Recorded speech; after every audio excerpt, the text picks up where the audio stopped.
Las palabras del doctor Mendoza todavía resonaban en mis oídos mientras conducía de regreso a casa con las manos temblando sobre el volante. Señora Sandra, su esposo está perfectamente sano.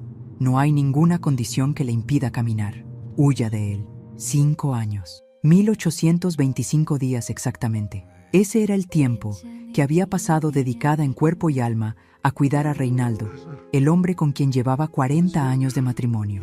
El hombre que, según yo creía, había quedado postrado en cama después de un supuesto problema en la columna que ningún estudio había podido confirmar con claridad. Recordé el día que todo comenzó. Reinaldo se quejó de un dolor intenso en la espalda después de un pequeño tropiezo en el jardín. El médico de entonces, un amigo suyo de toda la vida que ahora entendía por qué siempre insistía en que fuera él quien lo atendiera, diagnosticó una lesión grave que requería reposo absoluto. Meses de reposo que se convirtieron en años. Dejé mi trabajo en la biblioteca, donde había sido feliz durante 2 décadas. Cancelé las clases de pintura que tanto amaba. Me alejé de mis amigas, de mi hermana Lucía, de todos los que alguna vez formaron parte de mi vida. Todo para dedicarme exclusivamente a cuidar a mi esposo, a ese hombre que yacía en cama quejándose de dolores, pidiendo atención constante, haciéndome sentir culpable cada vez que expresaba cansancio o frustración. Y ahora, a mis 65 años, descubría que todo había sido una mentira. El doctor Mendoza era nuevo en el pueblo. Había llegado hace apenas 2 meses para reemplazar al antiguo médico que se había jubilado. Cuando vino a hacer la visita de rutina que yo había solicitado, Reinaldo se mostró incómodo, nervioso incluso. Insistió en que no necesitaba revisión, que estaba bien así, que los doctores no entendían su condición única. Pero yo insistí. Después de 5 años, quería una segunda opinión, un nuevo tratamiento, alguna esperanza de que mi esposo pudiera volver a caminar. El doctor Mendoza lo examinó minuciosamente mientras yo esperaba en la sala. Cuando salió de la habitación, su rostro estaba pálido. Me pidió que lo acompañara afuera, lejos de los oídos de Reinaldo. «Señora Sandra», me dijo en voz baja, mirando hacia la ventana del dormitorio como si temiera ser escuchado. «He revisado todos los estudios anteriores y he realizado mi propio examen. No hay absolutamente nada mal en la columna de su esposo. Sus reflejos son normales, su fuerza muscular está intacta, no hay signos de atrofia por falta de uso prolongado». «No entiendo», respondí, sintiendo que el suelo se movía bajo mis pies. «Lo que le estoy diciendo es que su esposo puede caminar perfectamente. Probablemente lo ha estado haciendo todo este tiempo cuando usted no está presente». Las palabras cayeron sobre mí como un balde de agua helada. No podía ser cierto. Reinaldo no me haría algo así. No el hombre con quien había compartido mi vida entera, con quien había criado 2 hijos, con quien había atravesado tantas tormentas. «Debe haber un error», insistí. El doctor me miró con compasión, como quien mira a alguien que está a punto de recibir la peor noticia de su vida. «No hay error, señora. He visto casos similares antes. Le aconsejo que tenga cuidado. Observe, y cuando esté lista para enfrentar la verdad, búsqueme». Esa noche, después de servir la cena a Reinaldo en la cama como hacía cada noche, después de ayudarlo a asearse como hacía cada noche, después de acomodarlo entre las almohadas como hacía cada noche, me fui a mi habitación contigua. Pero no dormí. A las 3 de la madrugada, cuando el silencio de la casa era absoluto, escuché un ruido que me heló la sangre. Eran pasos firmes y seguros que venían de la habitación de mi esposo. Me levanté de la cama con el corazón latiendo tan fuerte que temí que Reinaldo pudiera escucharlo desde el pasillo. Con pasos silenciosos, me acerqué a la puerta de mi habitación y la abrí apenas una rendija, lo suficiente para ver sin ser vista. Lo que presencié destruyó en segundos 40 años de confianza. Reinaldo caminaba. No solo caminaba, sino que lo hacía con una agilidad que yo no había visto en él, ni siquiera antes de su supuesta lesión. Se movía por la casa como si fuera el dueño absoluto de cada rincón, porque lo era. Mientras yo dormía, agotada después de días interminables de cuidados, él vivía una vida secreta en las sombras de la noche. Lo vi entrar a mi antiguo estudio, ese cuarto que yo había convertido en almacén porque ya no tenía tiempo para pintar.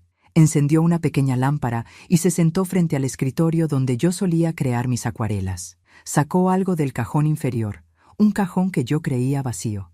Eran papeles, muchos papeles que comenzó a revisar con atención, haciendo anotaciones, calculando algo que no podía ver desde mi posición. Permanecí inmóvil durante casi una hora, observándolo moverse con total libertad por la casa que yo mantenía impecable para él, por los espacios que yo limpiaba pensando en su bienestar, por el hogar que yo había convertido en una cárcel voluntaria. Cuando finalmente regresó a su habitación y se acostó, fingiendo la misma posición de invalidez que mantenía durante el día, sentí que algo se rompía dentro de mí.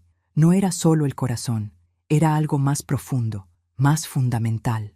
Era la imagen que tenía de mi propia vida, de mi matrimonio, de quién era yo como persona. ¿Cómo había sido tan ciega?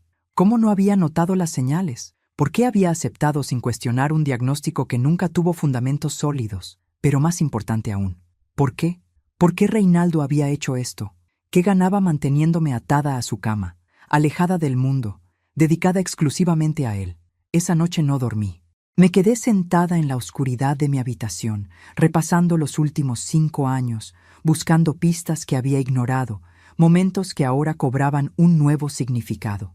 Recordé las veces que llegaba a casa después de hacer las compras y encontraba cosas ligeramente movidas de lugar. Reinaldo siempre tenía una explicación. Se me cayó el control remoto y tuve que estirarte para alcanzarlo. Escuché un ruido y me asusté, moví la mesita sin querer. Recordé las noches en que me despertaba con la sensación de que alguien había estado caminando por la casa, pero cuando revisaba, Reinaldo estaba exactamente donde lo había dejado, aparentemente dormido. Recordé las visitas del antiguo médico, ese amigo de Reinaldo que siempre me pedía que esperara afuera durante los exámenes, que siempre salía con expresión grave, asegurándome que la condición de mi esposo era delicada y requería mi atención constante. Todo había sido una conspiración, una elaborada mentira diseñada para mantenerme cautiva sin rejas, prisionera sin cadenas. Cuando amaneció, tomé una decisión. No iba a confrontar a Reinaldo inmediatamente. Primero necesitaba entender. Necesitaba saber qué había en esos papeles que revisaba por las noches. Necesitaba descubrir el alcance completo de su engaño antes de decidir qué hacer. Esa mañana actué con normalidad. Le preparé el desayuno. Le llevé sus medicamentos que ahora sabía que probablemente eran innecesarios. Lo ayudé a asearse con la misma paciencia de siempre. Pero por dentro, algo había cambiado fundamentalmente. Ya no veía al hombre enfermo que necesitaba mi ayuda. Veía a un extraño que me había robado 5 años de vida. Esperé a que se quedara dormido después del almuerzo, como hacía cada día. Entonces, con el corazón acelerado, entré a mi antiguo estudio y abrí el cajón inferior del escritorio. Lo que encontré ahí dentro me dejó sin aliento. Eran estados de cuenta bancarios, pero no de nuestra cuenta conjunta, la que yo manejaba cuidadosamente para pagar los gastos médicos y del hogar. Eran de una cuenta que yo desconocía, a nombre de Reinaldo solamente, y los números que aparecían en esos papeles no tenían sentido. Mis manos temblaban mientras sostenía los estados de cuenta. Las cifras bailaban frente a mis ojos, negándose a cobrar sentido. En esa cuenta secreta había una cantidad de dinero que superaba todo lo que habíamos ahorrado juntos en 4 décadas de matrimonio. ¿De dónde había salido ese dinero? Seguí revisando los papeles, buscando respuestas. Encontré recibos de transferencias mensuales que se remontaban exactamente 5 años atrás, al mismo momento en que Reinaldo había comenzado su supuesta invalidez. El origen de las transferencias era una empresa cuyo nombre no reconocía. Debajo de los estados de cuenta había otros documentos, cartas, escrituras, contratos. Uno de ellos me llamó particularmente la atención. Era un acuerdo de venta de un terreno que había pertenecido a mi familia, heredado de mis padres, y que yo creía que seguía a mi nombre. El terreno había sido vendido hace 4 años. La firma que aparecía al final del documento era la mía, pero yo nunca había firmado esa venta. Nunca había autorizado nada semejante. Entonces recordé. Hace 4 años, Reinaldo me había pedido que firmara unos papeles del seguro médico. Yo estaba agotada, como siempre, y él me había presentado varios documentos juntos, indicándome dónde firmar sin darme tiempo a leerlos. Confié en él. Era mi esposo. ¿Por qué no habría de confiar? El terreno de mis padres, ese pedazo de tierra donde había jugado de niña, donde mi padre había plantado los árboles que mi madre tanto amaba, había sido vendido sin mi conocimiento. Y el dinero, todo ese dinero, había ido a parar a una cuenta que yo desconocía. Pero eso no era todo. En el fondo del cajón encontré una carpeta con fotografías. Eran imágenes de Reinaldo, pero no el Reinaldo postrado que yo conocía. En estas fotos aparecía sonriente, de pie, en lugares que no reconocía, restaurantes, parques, playas, y en varias de ellas aparecía acompañado de personas que nunca había visto. Una de las fotografías me detuvo el corazón. Reinaldo estaba sentado en una terraza con vista al mar, sosteniendo la mano de una mujer rubia que le sonreía con familiaridad. En el reverso de la foto había una fecha, apenas 3 meses atrás. Mientras yo pasaba mis días encerrada en casa, preparándole comidas especiales, lavando su ropa, limpiando su habitación, atendiendo cada uno de sus caprichos, él salía a vivir una vida paralela, una vida de la que yo estaba completamente excluida. Las lágrimas comenzaron a caer sin que pudiera detenerlas. No eran lágrimas de tristeza solamente, eran lágrimas de rabia, de humillación, de una traición tan profunda que no encontraba palabras para describirla. ¿Cuándo salía? La respuesta llegó como un rayo.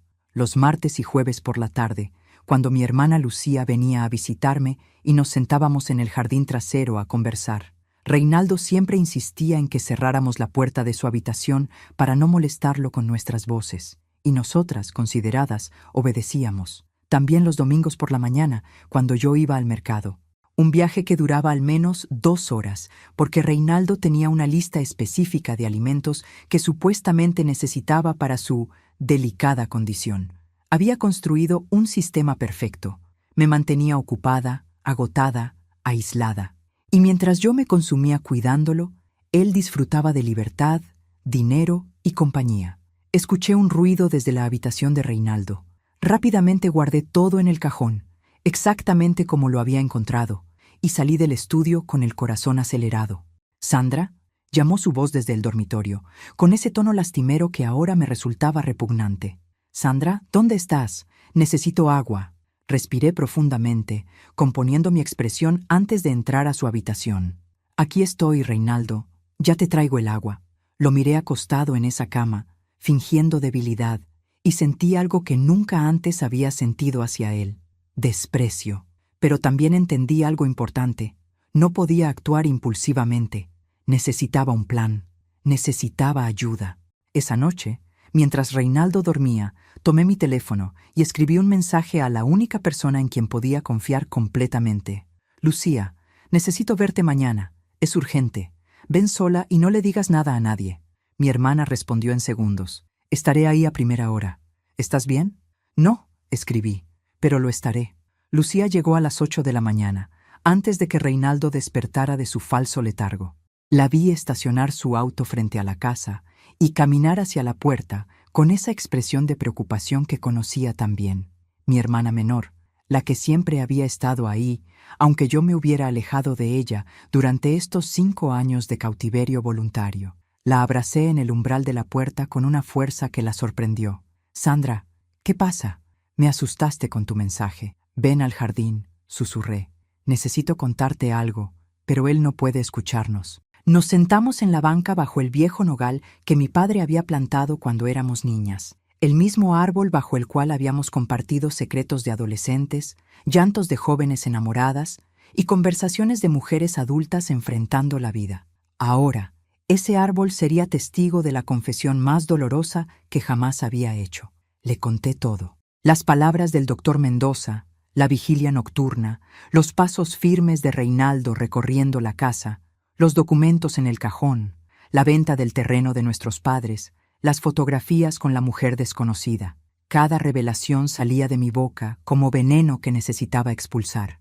Lucía me escuchó en silencio, su rostro transformándose con cada nueva información. Vi cómo pasaba de la incredulidad al asombro, del asombro a la rabia, de la rabia a algo que se parecía mucho al alivio. «Siempre lo supe», dijo finalmente cuando terminé de hablar. «Siempre supe que algo no estaba bien, Sandra. Pero cada vez que intentaba decírtelo, tú lo defendías». Sus palabras me golpearon con la fuerza de la verdad. «¿Qué quieres decir con que siempre lo supiste?». Lucía tomó mis manos entre las suyas, como hacía nuestra madre cuando tenía que decirnos algo difícil. «Hace 3 años, Vine a visitarte un martes como siempre. Pero ese día llegué más temprano de lo habitual, porque mi cita con el dentista se canceló. Estacioné el auto a la vuelta de la esquina porque había un camión bloqueando la entrada. Caminé hacia tu casa y entonces lo vi. ¿Qué viste? Vi a Reinaldo saliendo por la puerta trasera. Caminaba perfectamente, Sandra. Llevaba ropa de calle, no el pijama que siempre usaba cuando yo venía. Se subió a un taxi y se fue. El aire abandonó mis pulmones. Mi propia hermana había sido testigo de la mentira hace 3 años, y yo no lo sabía. ¿Por qué no me lo dijiste?, pregunté, sintiendo una mezcla de dolor y confusión. Lo intenté. Esa misma tarde, cuando llegué a la hora acordada y Reinaldo estaba nuevamente en cama quejándose de dolores, intenté hablarte. Te dije que había visto algo extraño en el vecindario, que necesitaba contarte algo importante sobre Reinaldo. ¿Recuerdas lo que pasó? Busqué en mi memoria, pero los días se habían fundido unos con otros durante esos años de rutina agotadora. No recuerdo, admití. Reinaldo empezó a quejarse de un dolor intenso. Dijo que se sentía mal, que necesitaba que lo atendieras inmediatamente. Tú dejaste nuestra conversación a medias y corriste a su habitación. Cuando saliste, 1 hora después, estabas tan agotada que me pediste que me fuera porque necesitabas descansar. Las piezas del rompecabezas seguían encajando, revelando una imagen cada vez más perturbadora. Después de ese día, continuó Lucía, cada vez que intentaba hablar contigo a solas sobre algo serio, pasaba lo mismo. Reinaldo tenía una crisis, un dolor, una necesidad urgente. Siempre había algo que interrumpía nuestras conversaciones. Llegué a pensar que estaba loca, que había imaginado lo que vi. No estabas loca, dije. Él sabía. Sabía que habías visto algo, y se aseguró de que nunca pudieras contármelo. El silencio se extendió entre nosotras, pesado como una losa. 40 años de matrimonio se derrumbaban ante mis ojos, revelando una estructura podrida que había estado oculta bajo una fachada de normalidad. ¿Qué vas a hacer?, preguntó Lucía finalmente. No lo sé, admití. Parte de mí quiere entrar a esa casa y gritarle todo lo que sé, pero otra parte entiende que necesito ser más inteligente que él. Necesito protegerme, recuperar lo que me robó y salir de esta situación con dignidad. No tienes que hacerlo sola, dijo mi hermana, apretando mis manos. Estoy aquí, siempre estuve aquí, esperando el momento en que pudieras verlo. Por primera vez en 5 años, no me sentí sola. Tenía a Lucía, y juntas encontraríamos la manera de enfrentar esta situación. Pero antes necesitaba respuestas. Necesitaba saber por qué Reinaldo había hecho esto, y solo había una persona que podía dármelas. El antiguo médico, el amigo cómplice que había sostenido la mentira durante años. El doctor Fernando Aguilar había sido médico de cabecera de nuestra familia durante más de 20 años. Lo conocí cuando Reinaldo y yo éramos recién casados, y desde entonces había atendido cada resfriado, cada dolor, cada preocupación médica que surgía en nuestro hogar. Era un hombre afable, de sonrisa fácil y modales anticuados, el tipo de médico que ya no existe en estos tiempos de consultas apresuradas y diagnósticos por computadora, o al menos eso era lo que yo creía. Ahora, sentada en el auto de Lucía frente a la casa donde el doctor Aguilar pasaba su jubilación, veía todo con ojos diferentes. Este hombre que yo había considerado casi parte de la familia era el arquitecto médico de mi prisión. Sin su complicidad, sin sus diagnósticos falsos y sus recomendaciones de reposo absoluto, la farsa de Reinaldo no habría durado ni un mes. ¿Estás segura de que quieres hacer esto?, preguntó Lucía, apagando el motor. Necesito respuestas. Necesito entender cómo pudo hacerme esto alguien en quien confié durante décadas. ¿Y si no quiere hablar? Saqué de mi bolso la carpeta con los documentos que había fotografiado del cajón de Reinaldo. Los estados de cuenta, los recibos de transferencias, la escritura del terreno vendido. Hablará, dije con una determinación que me sorprendió a mí misma. Porque si no lo hace, estos documentos terminarán en manos de las autoridades correspondientes. No sé exactamente qué leyes se han violado, pero estoy segura de que falsificar diagnósticos médicos y facilitar la venta fraudulenta de propiedades no es legal. Lucía me miró con una mezcla de admiración y preocupación. No te reconozco, Sandra, pero me gusta esta versión de ti. Es la versión que debería haber sido siempre, respondí. La versión que Reinaldo enterró bajo años de manipulación.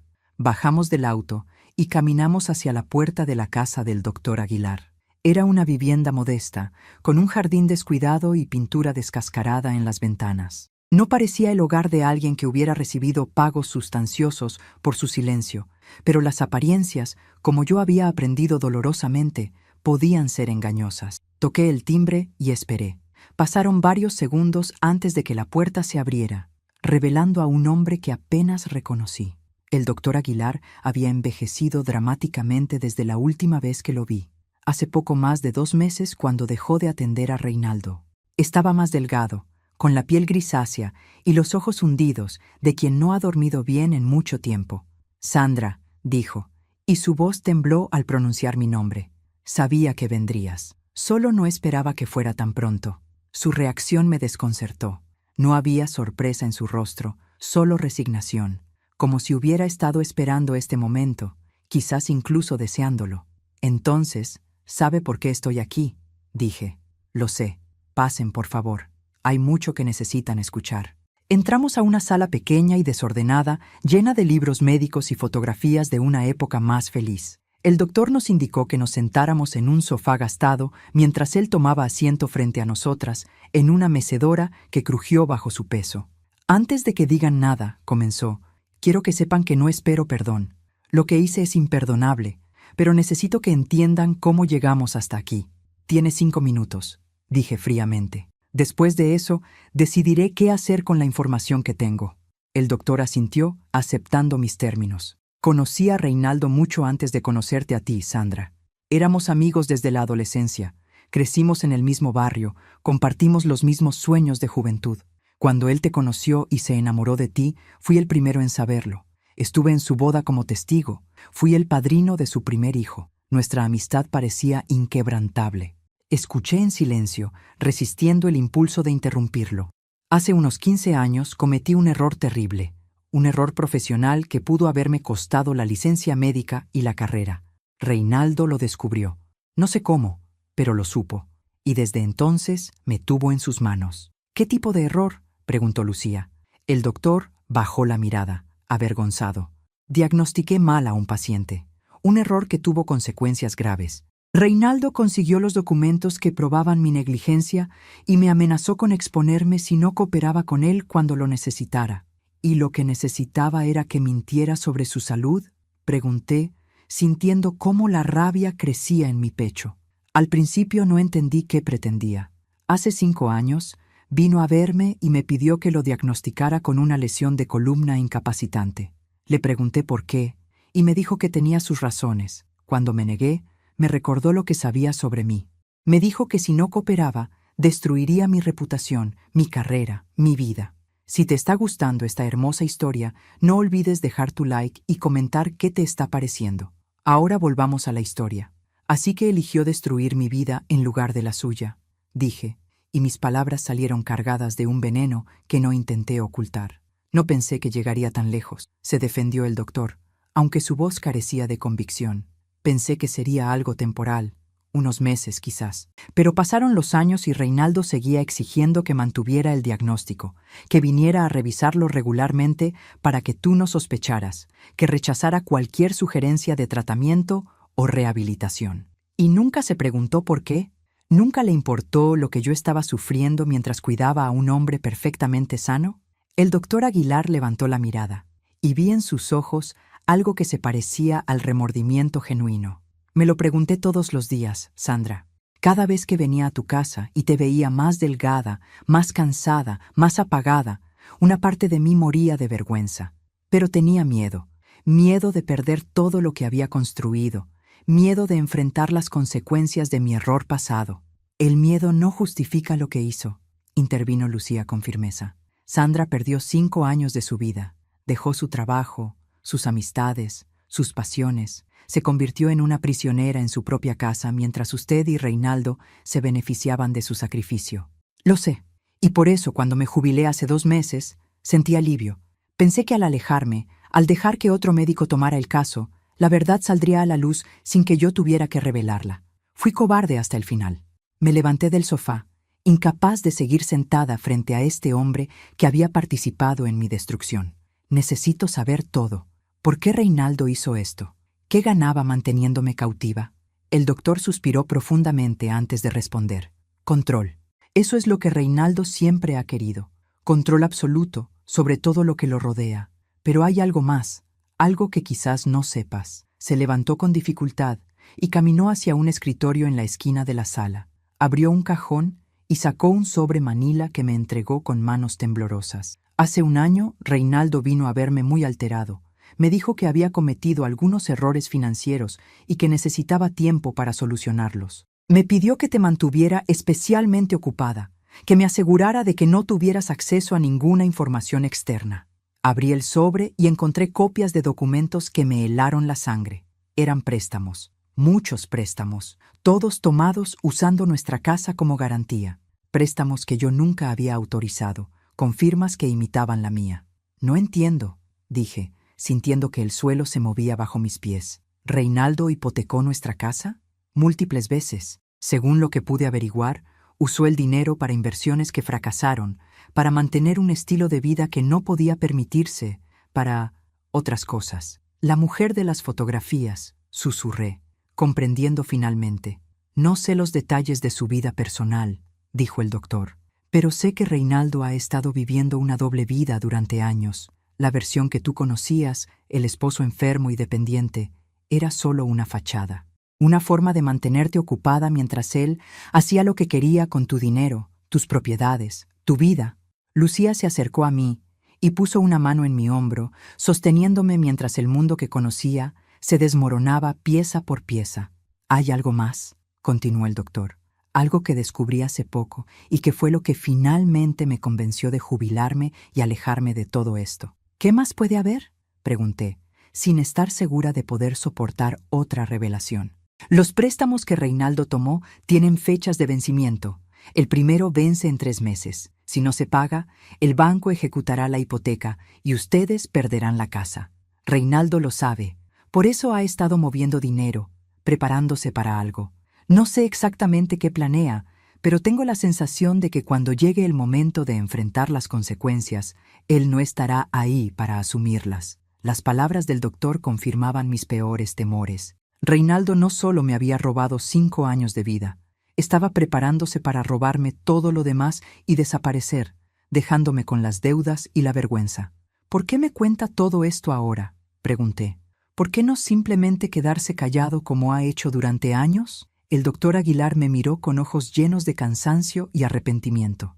«Porque estoy enfermo, Sandra. Enfermo de verdad, no como la farsa de tu esposo. Me quedan pocos meses, según mis propios colegas. Y no quiero irme de este mundo con este peso en mi conciencia. No espero tu perdón, no lo merezco, pero al menos quiero darte la oportunidad de salvarte antes de que sea demasiado tarde».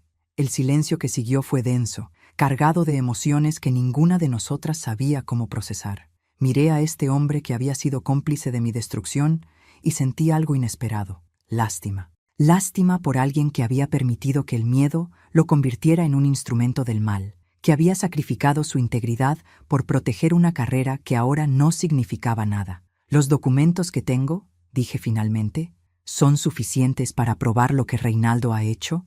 Combinados con mi testimonio, sí. Estoy dispuesto a declarar todo lo que sé, a confesar mi participación, a enfrentar las consecuencias legales de mis acciones. Es lo mínimo que puedo hacer». Tomé el sobre con los documentos de los préstamos y lo guardé junto con los míos. Tenía ahora un arsenal de verdades que podían destruir a Reinaldo tanto como él había intentado destruirme a mí. «Gracias por la información», dije fríamente. «Mi abogado se pondrá en contacto con usted para tomar su declaración formal». Me dirigí hacia la puerta, con Lucía siguiéndome de cerca. Pero antes de salir, me detuve y miré por última vez al doctor Aguilar. Una última pregunta. Durante todos estos años, ¿Reinaldo alguna vez mostró remordimiento? ¿Alguna vez pareció sentirse culpable por lo que me estaba haciendo? El doctor negó lentamente con la cabeza. «Nunca. Para él, tú siempre fuiste un medio para un fin, un recurso que explotar, no una persona que amar. Salí de esa casa con el corazón destrozado pero la mente clara. 40 años de matrimonio habían sido una mentira. El hombre que dormía en mi casa no era mi esposo, era mi carcelero. Y había llegado el momento de liberarme. En el auto, mientras Lucía conducía en silencio, comencé a trazar un plan. Tenía 3 meses antes de que los préstamos vencieran. 3 meses para desenmascarar a Reinaldo, proteger lo poco que quedaba de mis bienes y recuperar la vida que me había sido robada. No sería fácil, pero por primera vez en 5 años, tenía algo que Reinaldo me había quitado: esperanza. Y con esa esperanza, estaba dispuesta a luchar. Las semanas siguientes fueron las más difíciles de mi vida, pero también las más reveladoras. Cada día me levantaba, preparaba el desayuno de Reinaldo, lo ayudaba con su rutina de falso inválido, y por dentro contaba los minutos hasta poder continuar con mi plan de liberación. Lucía me había conectado con una abogada especializada en casos de fraude familiar. Se llamaba Patricia Vega, una mujer de 50 años con mirada penetrante y una reputación impecable en casos donde las esposas habían sido víctimas de engaños financieros por parte de sus cónyuges. Cuando le conté mi historia, no mostró sorpresa. Solo asintió con la gravedad de quien ha escuchado historias similares demasiadas veces. Lo que su esposo ha hecho tiene múltiples ramificaciones legales, me explicó Patricia en nuestra primera reunión. La falsificación de su firma en documentos de venta y préstamos constituye fraude. El hecho de que un médico haya colaborado en mantener un diagnóstico falso podría considerarse negligencia médica grave, y el desvío de fondos conyugales sin su consentimiento es un delito patrimonial. ¿Qué puedo hacer?, pregunté, sintiéndome abrumada por la magnitud de lo que enfrentaba. Primero, necesitamos documentar todo: cada papel, cada fotografía, cada evidencia que pueda probar lo que él ha estado haciendo. Segundo, debemos proteger los bienes que aún están a su nombre antes de que él pueda moverlos. Y tercero, necesitamos preparar un caso sólido que nos permita actuar antes de que los préstamos venzan. Durante las siguientes semanas, me convertí en una detective en mi propia casa. Cada noche, después de asegurarme de que Reinaldo dormía, revisaba meticulosamente cada rincón buscando más evidencias. Encontré facturas de restaurantes lujosos escondidas en bolsillos de trajes que supuestamente no usaba. Descubrí recibos de hoteles en ciudades que yo creía que él jamás había visitado. Hallé tarjetas de crédito a su nombre que yo desconocía, con estados de cuenta que mostraban gastos extravagantes mientras yo contaba cada centavo para llegar a fin de mes. Cada descubrimiento era una puñalada, pero también era munición para mi batalla. Una tarde, mientras Reinaldo dormía su siesta habitual, recibí una llamada que cambió el rumbo de todo. «¿Señora Sandra Rojas?», preguntó una voz femenina al otro lado de la línea. «Sí, soy yo. Mi nombre es Carolina Méndez. Necesito hablar con usted. Es sobre su esposo». El corazón me dio un vuelco. ¿Quién era esta mujer? ¿Qué sabía sobre Reinaldo? «¿Quién es usted?», pregunté, tratando de mantener la calma. Fui la asistente personal de su esposo durante los últimos 3 años. El silencio que siguió fue eléctrico. ¿Asistente personal? Reinaldo supuestamente estaba postrado en cama.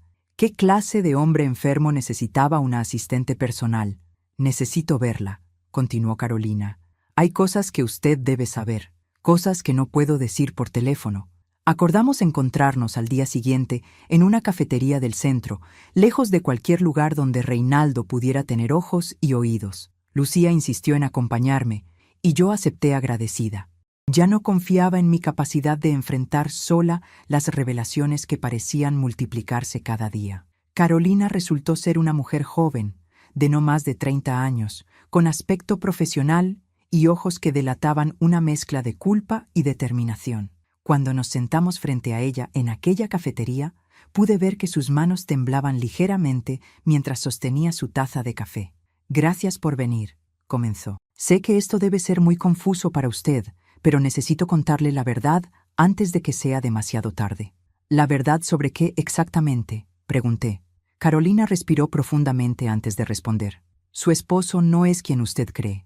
El hombre que usted cuida en casa es solo una versión, una máscara que se pone para mantenerla controlada. El Reinaldo que yo conocí es un empresario activo, carismático, que maneja inversiones y negocios desde una oficina en el centro de la ciudad». Las palabras confirmaban lo que ya sospechaba, pero escucharlas de alguien que había formado parte de esa vida paralela las hacía terriblemente reales. «¿Por qué viene a contarme esto ahora?», preguntó Lucía con desconfianza. porque hace una semana descubrí algo que me hizo entender que yo también fui una víctima de sus manipulaciones, respondió Carolina. Reinaldo me contrató hace 3 años para manejar su agenda, sus comunicaciones, sus finanzas personales. Me pagaba bien, me trataba con respeto, incluso me hacía sentir importante, pero todo era parte de su juego. ¿Qué descubrió?, pregunté. Carolina sacó de su bolso una carpeta y la colocó sobre la mesa. Descubrí que no soy la primera asistente que tiene. Ha habido otras antes que yo, al menos 3 que pude identificar, y todas tienen algo en común: mujeres jóvenes, solas, vulnerables económicamente. Las contrataba, las hacía dependientes de él, y cuando dejaban de serle útiles o empezaban a hacer preguntas incómodas, las despedía sin más. Abrí la carpeta y encontré nombres, fechas, fotografías, evidencia de un patrón que se repetía una y otra vez. Hace una semana, continuó Carolina, encontré documentos en su oficina que me helaron la sangre. Planes de viaje a otro país, transferencias bancarias internacionales y algo que se parecía mucho a una nueva identidad. Creo que Reinaldo está preparándose para desaparecer, señora Sandra, y cuando lo haga, usted se quedará con todas las deudas mientras él empieza una nueva vida en otro lugar. Las piezas del rompecabezas finalmente encajaban: el dinero desviado, los préstamos ocultos, la doble vida. Todo había sido parte de un plan elaborado para extraer hasta el último recurso de nuestro matrimonio antes de abandonarme. ¿Por qué me ayuda?, pregunté a Carolina. ¿Qué gana usted con esto? Ella bajó la mirada, avergonzada. Porque cuando descubrí la verdad, también descubrí que mi nombre aparece en algunos de esos documentos. Reinaldo me usó para mover dinero, para firmar papeles que yo no entendía completamente.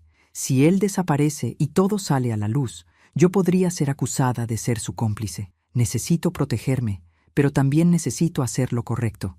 Usted no merece lo que él le ha hecho, señora Sandra. Nadie lo merece. Lucía y yo intercambiamos miradas. La situación era más compleja de lo que habíamos imaginado, pero también teníamos ahora una aliada inesperada, alguien desde adentro del mundo secreto de Reinaldo que podía ayudarnos a desenmascararlo. ¿Cuánto tiempo cree que tenemos antes de que él intente desaparecer?, pregunté. Según los documentos que vi, los boletos de avión están reservados para dentro de 6 semanas. Tiene planeado irse justo antes de que venzan los primeros préstamos, dejándola a usted como única responsable de las deudas. 6 semanas. Teníamos 6 semanas para actuar.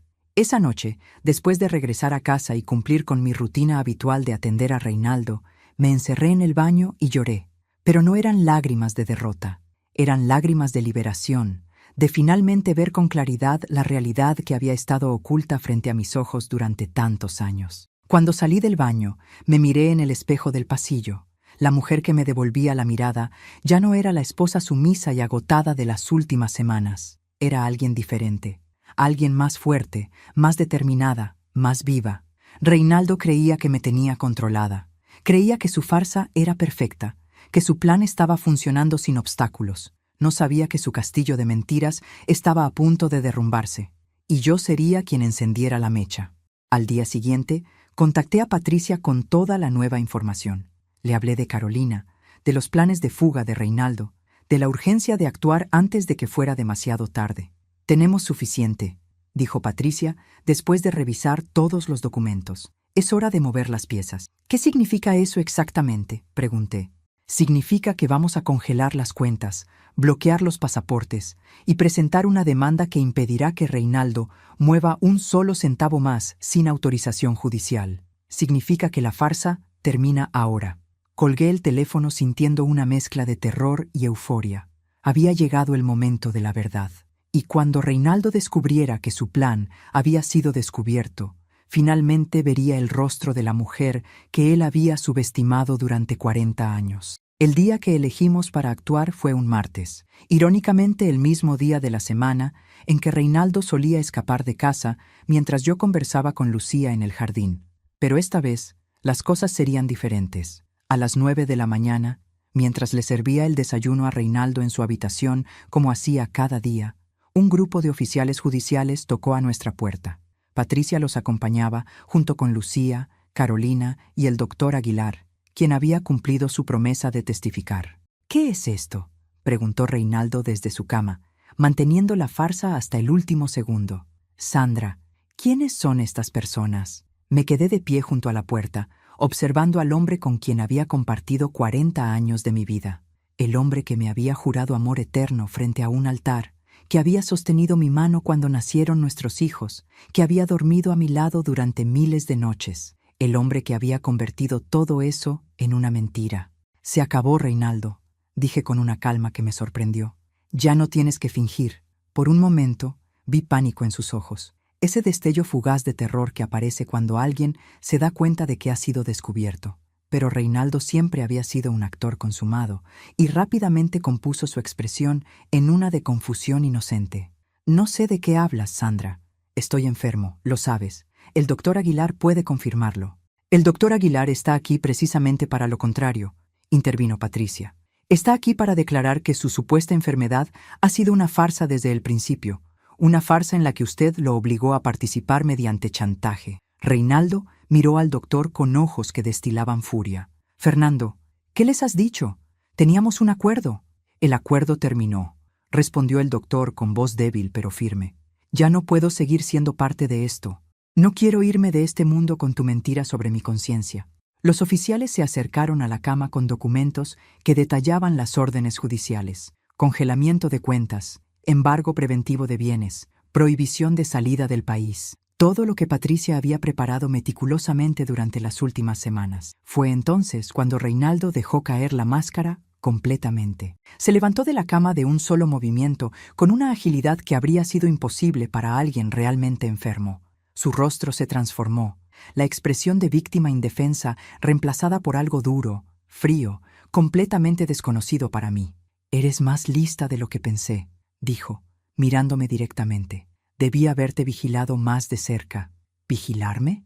Me tuviste prisionera durante 5 años, Reinaldo. Me quitaste mi trabajo, mis amigas, mi vida entera. ¿Qué más vigilancia necesitabas?» Él se rió, una risa amarga que nunca le había escuchado. «Prisionera. Qué palabra tan dramática. Yo simplemente te di un propósito, Sandra. Algo que hacer con tu tiempo. Deberías agradecerme». ¿Agradecerte? La rabia que había contenido durante semanas finalmente encontró su voz. ¿Agradecerte por robarme el terreno de mis padres? ¿Por hipotecar nuestra casa sin mi consentimiento? ¿Por planear abandonarme con todas las deudas mientras tú escapabas a otro país? Por primera vez, vi sorpresa genuina en su rostro. No esperaba que yo supiera tanto. «Carolina», murmuró comprendiendo. «Esa maldita traidora». Carolina, que había permanecido en silencio junto a la puerta, dio un paso adelante. «No soy yo la traidora, Reinaldo. Usted me usó igual que usó a todas las demás. Igual que usó a su esposa durante 40 años. Los oficiales comenzaron a leer los cargos mientras Reinaldo era escoltado fuera de la habitación. Lo vi caminar por el pasillo de nuestra casa, esa casa donde habíamos criado a nuestros hijos, donde habíamos celebrado cumpleaños y aniversarios, donde yo había creído que envejeceríamos juntos. Antes de salir por la puerta principal, se detuvo y me miró por última vez. Todo lo que hice, lo hice porque me aburrías, Sandra. Eras predecible, simple, conformista. Necesitaba algo más que lo que tú podías darme. Sus palabras estaban diseñadas para herirme, para dejarme con una última dosis de veneno antes de desaparecer de mi vida, pero ya no tenían poder sobre mí. «Lo que yo no podía darte», respondí, «era la admiración de alguien que valiera la pena, porque las personas que realmente valen la pena no necesitan mentir, manipular y destruir para sentirse importantes». Lo vi partir en el auto de los oficiales y sentí que un peso enorme se levantaba de mis hombros. Lucía me abrazó mientras las lágrimas finalmente caían. Lágrimas que contenían 5 años de dolor, humillación y soledad. Esa tarde, después de que todos se fueron, me senté sola en el jardín de mi casa. El sol de la tarde bañaba las flores que yo había plantado durante los años de cautiverio, pequeños actos de belleza que me habían mantenido cuerda cuando todo lo demás se derrumbaba. Mi teléfono sonó. Era mi hijo mayor, Eduardo, a quien Patricia había contactado para informarle de la situación. «Mamá», su voz sonaba quebrada, «acabo de hablar con la abogada. No tenía idea. No sabía nada de lo que papá te estaba haciendo. ¿Por qué nunca nos dijiste?» «Porque yo tampoco lo sabía, hijo. Tu padre era muy bueno ocultando la verdad. Voy para allá. Tomaré el primer vuelo mañana. No quiero que estés sola». Las lágrimas volvieron a caer, pero esta vez eran diferentes. Eran lágrimas de esperanza. No estoy sola, respondí, mirando hacia la ventana donde Lucía me observaba con una sonrisa. Ya no estoy sola. Esa noche dormí en mi propia cama por primera vez en 5 años, sin la obligación de levantarme a atender a nadie, sin el peso de una mentira aplastándome el pecho. El silencio de la casa ya no era opresivo, era liberador. Y mientras las estrellas brillaban sobre el techo de mi hogar, supe que aunque el camino hacia adelante sería difícil, ya había dado el paso más importante. Había recuperado mi vida. 1 año después de aquella mañana en que mi mundo se derrumbó para volver a construirse, me encontraba sentada en un banco del parque central de la ciudad, observando a los niños jugar mientras el sol de primavera calentaba mi rostro. Muchas cosas habían cambiado desde entonces. Reinaldo enfrentó las consecuencias de sus acciones. Los procesos legales fueron largos y agotadores, pero Patricia había hecho un trabajo impecable. La casa se salvó gracias a que pudimos demostrar que los préstamos fueron obtenidos mediante fraude. El terreno de mis padres, lamentablemente, no pudo recuperarse, pero el dinero que Reinaldo había acumulado en sus cuentas secretas fue confiscado y utilizado para pagar las deudas pendientes. No volví a verlo después de aquel día. No quise hacerlo. Algunos capítulos simplemente necesitan cerrarse para siempre. Lo que nadie esperaba, ni siquiera yo, fue lo que sucedió 3 meses después de que todo terminara. Recibí una carta, no de Reinaldo, sino de alguien cuyo nombre no reconocí al principio, Marta Soledad Rojas. La letra era temblorosa, la de alguien muy mayor, y el remitente venía de un pequeño pueblo a 400 kilómetros de distancia. La carta decía: «Querida Sandra, no me conoces, pero yo sé quién eres. Soy la hermana mayor de Reinaldo, la que él les dijo que había muerto hace 40 años. No morí, simplemente me negué a ser parte de sus mentiras, y él me borró de su vida como hacía con todo lo que no podía controlar. He seguido tu historia a través de las noticias, y necesito verte. Hay algo que debes saber sobre tu esposo, algo que quizás te ayude a entender, aunque nunca a perdonar». Viajé a aquel pueblo 1 semana después, acompañada por Lucía. Encontramos a Marta en una pequeña casa rodeada de flores, una mujer de 80 años con ojos que guardaban décadas de secretos familiares. Lo que me contó cambió mi perspectiva sobre todo. Reinaldo había crecido en un hogar donde el amor era transaccional. Sus padres, personas frías y calculadoras, le habían enseñado desde niño que el afecto se ganaba mediante la manipulación, que las personas eran recursos para utilizar, que mostrar vulnerabilidad era imperdonable. Nuestro padre era exactamente igual, me explicó Marta. Fingió una enfermedad durante años para controlar a nuestra madre. Reinaldo aprendió de él. No lo justifico, Sandra. Solo quiero que entiendas que la maldad no nace de la nada. Se cultiva, se transmite, se hereda como una enfermedad del alma. Pero eso no fue todo lo que Marta tenía para darme. Hay algo más, dijo, entregándome una caja pequeña de madera. Esto perteneció a la madre de Reinaldo, tu suegra. Antes de morir, me pidió que lo guardara para la esposa de su hijo, para cuando ella estuviera lista para recibirlo. Abrí la caja con manos temblorosas. Dentro había una carta amarillenta y un pequeño broche de oro con forma de mariposa. La carta estaba dirigida a mí, escrita por una mujer que había muerto antes de que yo pudiera conocerla. Querida nuera que nunca conoceré. Si estás leyendo esto, significa que finalmente viste a mi hijo como realmente es. Lo siento. Siento no haber podido salvarlo de convertirse en su padre. Siento no haber tenido la fuerza para romper el ciclo. Este broche perteneció a mi abuela, la única persona en mi familia que supo lo que era el amor verdadero. Te lo dejo a ti con la esperanza de que puedas hacer lo que yo no pude, liberarte y volar. Las lágrimas cayeron sobre el papel mientras sostenía el broche contra mi pecho. Esta mujer, atrapada en su propio infierno silencioso, había pensado en mí décadas antes de que yo siquiera existiera en la vida de su hijo. Había guardado este regalo sabiendo que algún día lo necesitaría. Regresé a casa con una comprensión nueva, no del perdón hacia Reinaldo, que quizás nunca llegaría, sino de la complejidad de las heridas familiares, de cómo el dolor se transmite de generación en generación hasta que alguien tiene el valor de romper la cadena. Hoy, mientras observo a mis nietos jugar en este parque, llevo el broche de mariposa prendido en mi blusa. Es un recordatorio de que las prisiones más difíciles de escapar son las que construimos en nuestra mente, y de que nunca es tarde para extender las alas. Tengo 66 años, he perdido mucho tiempo, pero me queda mucho por vivir, e esta vez lo viviré en libertad. Se essa história tocou seu coração, inscreva-se no canal e ative o sininho. Deixe seu like e ajude essa mensagem a chegar a mais pessoas. Comente, qual parte mais te emocionou? Compartilhe com alguém que precisa ouvir essa história. Lembre-se, nunca é tarde para recomeçar. Sua liberdade te espera.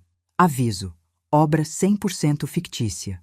Todos os personagens, nomes e situações são completamente imaginários. Qualquer semelhança com a realidade é mera coincidência. Conteúdo criado apenas para entretenimento e reflexão não constitui aconselhamento profissional de nenhum tipo.